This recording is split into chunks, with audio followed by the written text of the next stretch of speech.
வணக்கம். ஆகாஷ்வாணி புதுச்சேரி செய்திச் சுருக்கம் வாசிப்பவர் மலர்விழி. குடியரசுத் தலைவர் திருமதி திரௌபதி முர்மு இன்று புதுடெல்லி எய்ம்ஸ் மருத்துவக் கல்லூரியின் 49வது பட்டமளிப்பு விழாவில் உரையாற்றினார். மருத்துவக் கல்வி, ஆராய்ச்சி மற்றும் சிகிச்சையில் உலக அளவில் பெயர் பெற்றுள்ள எய்ம்ஸ் மருத்துவமனை லட்சக்கணக்கிலான நோயாளிகளுக்கு நம்பிக்கையின் சின்னமாகவும் திகழ்வதாக அவர் கூறினார்.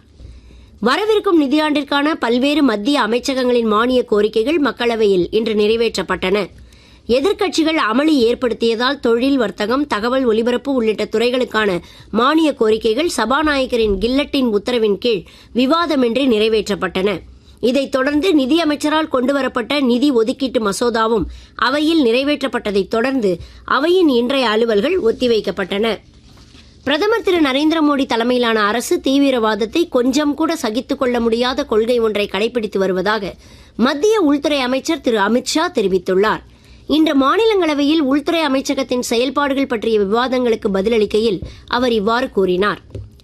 விபத்தில் படுகாயம் அடைபவர்களுக்கு உடனடியாக 1.5 லட்சம் ரூபாய் வழங்குவதற்கான பிரதமரின் திட்டத்துடன் சேர்த்து புதுச்சேரி அரசு மேலும் 1.5 லட்சம் ரூபாய் வழங்கும் என முதலமைச்சர் திரு ரங்கசாமி இன்று சட்டப்பேரவையில் அறிவித்தார். புதுச்சேரியில் கழிவுநீர் தொட்டிகள் மற்றும் குழாய்களில் திறம்பட்ட முறையில் தூர்வார ஏதுவாக மத்திய அரசின் ஜெம் இணையதளம் மூலமாக மாநில அரசால் கொள்முதல் செய்யப்பட்டுள்ள 6 கழிவுநீர் பராமரிப்பு இயந்திரங்களை முதலமைச்சர் திரு ரங்கசாமி இன்று மக்கள் பயன்பாட்டிற்கு அர்ப்பணித்து வைத்தார். இத்துடன் இந்த செய்திச் சுருக்கம் நிறைவு பெறுகிறது.